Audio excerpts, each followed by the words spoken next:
అరే ఈరోజు మన సీఎంగా చంద్రబాబు నాయుడు గారి ప్రమాణ స్వీకారం చేస్తున్నారు.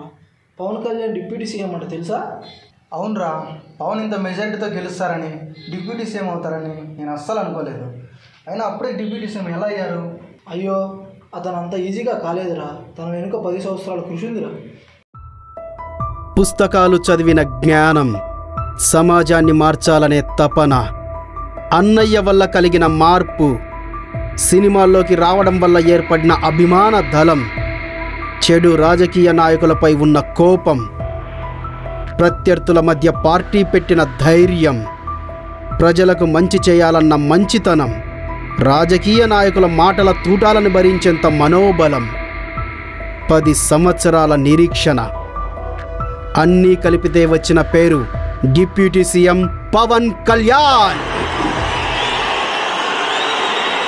కొణిదెల పవన్ కళ్యాణ్ అనే నేను